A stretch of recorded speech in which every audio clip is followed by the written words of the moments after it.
Sejahtera, terima kasih kerana bersama dengan saya di Nazilin Unity Channel. Ada spekulasi menyatakan bahawa Menteri Besar Perlis mungkin akan letak jawatan selepas satu dakwaan bahawa beliau akan diarah letak jawatan. Namun ini pula reaksi daripada Menteri Besar Perlis Muhammad Shukri. Semua ini bertitik tolak daripada dakwaan kes mahkamah berkait dengan anak beliau, yang mana anak beliau didakwa telah pun memalsukan dokumen berkait dengan perkara-perkara yang mengejutkan, termasuklah penyediaan air untuk raja ketika di hospital. Semuanya itu kini menjadi tular semula, kerana kata mereka, dengan perkara itu sebesar itu, Menteri Besar Perlis patut bertanggungjawab dan malu, kerana beliau adalah antara pemimpin besar pertama PAS yang dikatakan bebas rasuah, bersih dan stabil itu akhirnya masuk pula dalam mahkamah. Selain daripada itu, ada lagi anak pemimpin besar di Perikatan Nasional turut didakwa kerana memalsukan dokumen berkait dengan minyak masak piket. Jadi, ada yang kata ini waktunya Menteri Besar Perlis letak jawatan, tapi lain pula jawapan yang diberikan oleh Menteri Besar Perlis ini. Mungkin rimas dengan dakwaan diarah untuk letak jawatan. Menteri Besar Perlis Muhammad Shukri Ramli menjelaskan situasi sebenar. Pesuruh Jaya PAS Perlis merangkap pengerusi PN Perlis itu berkata, beliau masih Menteri Besar Perlis dan menjalankan tugasnya seperti biasa. Beliau enggan melayan sebarang isu yang hanya bersumberkan sumber media sosial X seperti laman sosial X. Namun demikian, kata netizen, kalau dia yang disumberkan kepada media sosial, dia pula rimas dan suka. Tapi kalau bawa sumber di parlimen dengan bersumberkan media, ada pula pemimpin PAS yang suka-suka bawa. Suratlah yang suka-suka bawa, kata mereka lagi.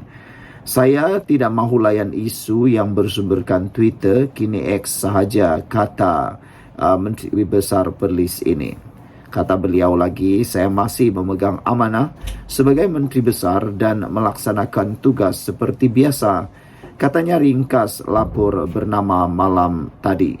Muhammad Shukri, 68 tahun, yang juga ahli Dewan Undangan Negeri Dun Sanglang, sebelum ini merupakan seorang guru dari tahun 1985 hingga tahun 2013. Sejak Mei lalu, wujud desakan supaya Muhammad Shukri meletakkan jawatan susulan Siasatan Suruhanjaya Pencegahan Rasuah Malaysia SPRM berhubung dakwaan salah guna kuasa. Beliau ditahan oleh SPRM Putrajaya selama 9 jam untuk diambil keterangan pada 30 April lalu. Saudara-saudara sekalian, apa pendapat anda? Walaupun ini hanya satu spekulasi, tapi ingat, di Malaysia ini selalunya kabar angin boleh jadi kabar yang benar. Kabar yang benar banyak kali juga jadi kabar yang tak benar. Tapi kebiasaannya kabar angin ini pula yang jadi benar. Jadi, apakah benar dan adakah patut Menteri Besar Perlis ini meletakkan jawatan dengan segera? Sila tinggalkan komen anda, tekan butang subscribe. Kita jumpa lagi. Bye-bye.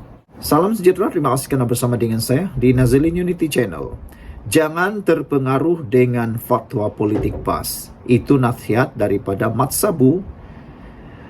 Presiden Amanah Datuk Seri Muhammad Sabu menasihatkan pengundi pilihan raya PRK Dewan Undangan Negeri Nenggiri untuk tidak terpengaruh dengan fatwa politik yang dikeluarkan oleh PAS. Beliau berkata demikian, kenyataan seperti menggelar parti DAP sebagai kafir harbi ketika kempen PRK itu sebelum ini boleh berubah. Bahkan katanya, fatwa parti itu sebelum ini berbeza ketika berada di bawah satu bumbung bersama dengan DAP sebelum ini. Kerana kita tahu sebelum ini, PAS pernah bekerjasama dengan DAP dalam Pakatan Rakyat. Waktu itu lain pula fatwanya, waktu itu lain pula bunyinya, waktu itu lain pula cakapnya. Tapi ketika DAP tidak bersama mereka, tidak bekerja sama dengan PAS, ada pula yang menggelar DAP adalah kafir harbi. 2 kali pilihan raya kita bersama PAS, bersama DAP pada PRU 2008 dengan 2013. Lim Guan Eng juga pernah dipuji seakan Umar Abdul Aziz. Pada tahun 2008 juga, berapa ramai wanita DAP pakai baju Nik Aziz, bekas Mursidul Ampas. Dan ramai juga pemimpin PAS pakai baju dan topi roket. Ketika itu tiada pun masalah, kata beliau lagi. Kemudian pada tahun 2015, waktu PAS bercerai dengan DAP dan keadilan PKR, mungkin tahun depan mereka akan kata, kita berkawan dengan DAP satu rahmat kepada Allah, katanya berseloroh ketika berucap dalam majlis ceramah kelompok di Sungai Asap di Gua Musang malam semalam. PRK Dun Nenggiri yang ditetapkan hari mengundi Sabtu ini menyaksikan pertembungan 1 lawan 1 antara calon Barisan Nasional BN Muhammad Azmawi Fikri Abdul Ghani yang mewakili Kerajaan Perpaduan dan calon PAS Muhammad Rizwadi Ismail. Oleh itu, Muhammad Sabu turut mengingatkan kepada pengundi yang beragama Islam agar tidak terpedaya dengan retorik politik itu. Sebaliknya, berpegang pada prinsip-prinsip agama yang tetap, kata beliau lagi. Muhammad juga mengatakan fatwa yang patut kita pegang seperti sembahyang, solat, puasa di bulan Ramadan, jangan minum arak, membayar zakat dan mengerjakan umrah. Anggaplah dengar telinga kanan, keluar telinga kiri. Fatwa-fatwa ini jangan ambil berat. Fatwa ini akan berubah setiap kali pilihan raya. Janganlah pegang fatwa ini kerana ia hanya angin lalu mengikut musim dan keadaan, katanya lagi. Sementara itu, pengarah pilihan raya amanah Muhammad Sani Hamzan dalam ceramah kelompok yang sama berkata, seluruh jentera amanah telah digerakkan dari seluruh negara bagi membantu kempen calon BN meraih undi pada PRK Dun Nenggiri.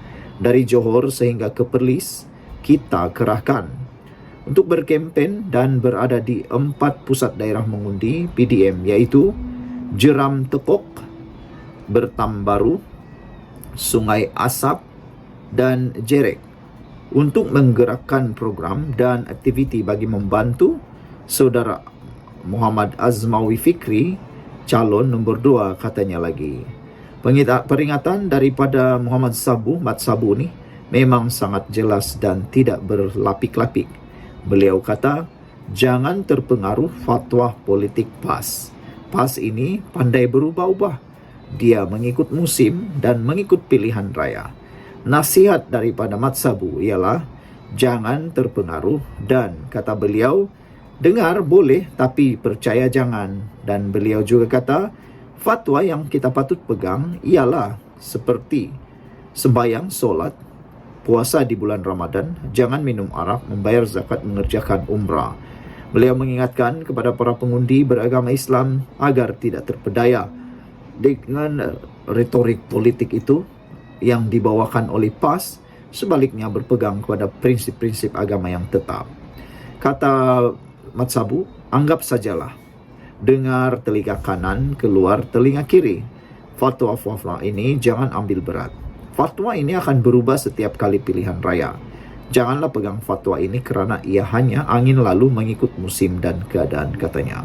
Sekian dulu untuk kali ini. Jangan lupa tinggalkan komen anda. Salam sejahtera. Terima kasih kerana bersama dengan saya di Nazilin Unity Channel. Ini keadaan terkini dan juga keputusan terkini kempen PRK Nenggiri. Sedang mendahului di PRK Nenggiri sekarang ini ialah memihak kepada Barisan Nasional. Dan dijangka oleh penganalisis politik bahawa kerusi PRK Nenggiri mungkin akan berjaya dirampas semula oleh Barisan Nasional melalui Parti UMNO.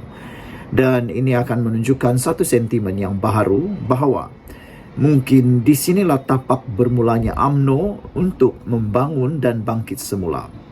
Namun demikian, ada netizen kata, kalau UMNO menang di PRK Nenggiri, UMNO perlu memberikan kerja keras di kawasan itu, memajukan kawasan itu lebih maju daripada pimpinan PAS supaya ianya akan merebak ke kawasan-kawasan parlimen dan Dewan Undangan Negeri yang lain, kerusi yang lain, supaya mereka dapat merasakan betapa bezanya pemerintahan UMNO Kerajaan Perpaduan berbanding dengan Kerajaan PAS Kelantan. Menurut penganalisis politik PRK Nenggiri, selepas seminggu kempen, mood ketika ini memihak kepada Barisan Nasional.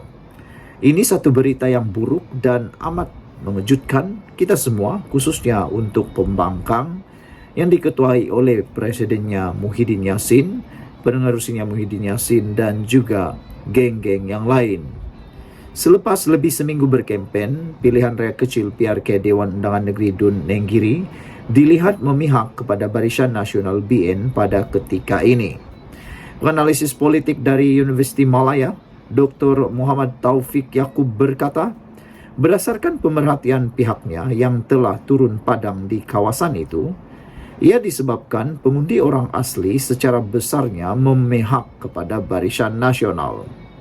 Kedua, katanya, pengaruh bekas ahli parlimen Gua Musang, Tengku Razali Hamzah yang masih lagi kuat di kawasan berkenan, khususnya di Nenggiri.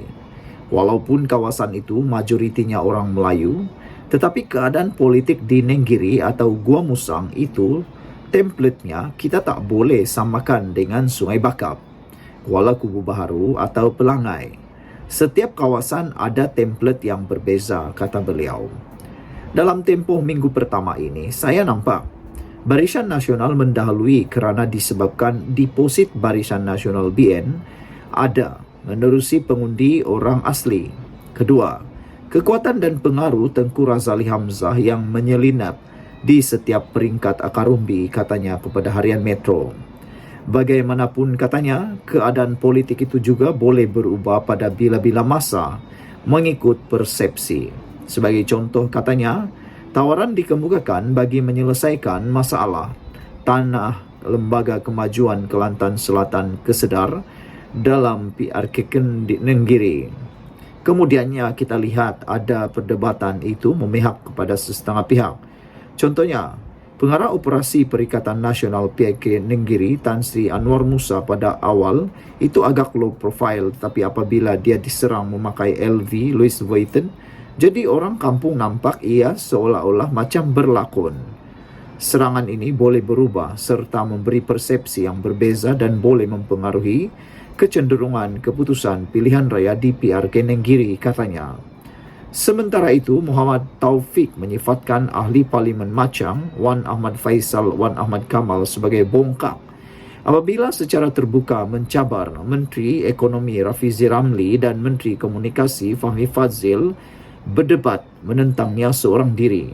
Menurutnya, pelaksanaan debat bukanlah untuk mencari siapa individu yang hebat atau menang atau lebih unggul berbanding orang lain. Bagi saya, tak perlulah kedua-dua itu turun untuk berdepan dengan Wan Ahmad Faisal kerana kedua-dua ini level tahap menteri, bukan ahli parlimen biasa. Dan sebelum ini pun, Wan Ahmad Faisal hanyalah timbalan menteri belia dan sukan dalam kerajaan sebelum ini. Namun, kalau betul-betul nak buat debat, bagi saya ia mestilah ada impaknya kepada rakyat dan kita letakkan pemimpin yang sama taraf, katanya. Kemudian, hasil daripada debat itu dapat dilaksanakan kepada dasar dan rakyat mendapat manfaatnya, bukan sekadar mencabar antara satu sama lain, katanya. Baru-baru ini, Wan Ahmad Faisal dilapor menyatakan beliau tidak kisah untuk melawan dua orang menteri daripada Kerajaan Perpaduan.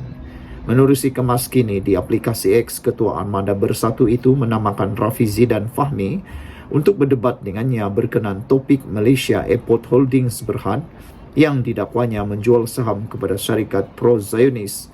Rafizi sebelum ini mengajak Wan Ahmad Faisal untuk berdebat mengenai topik bagaimana merancangkan ekonomi dengan mencetak wang. Sekian dulu untuk kali ini. Jangan lupa tinggalkan komen anda, tekan butang subscribe. Bye.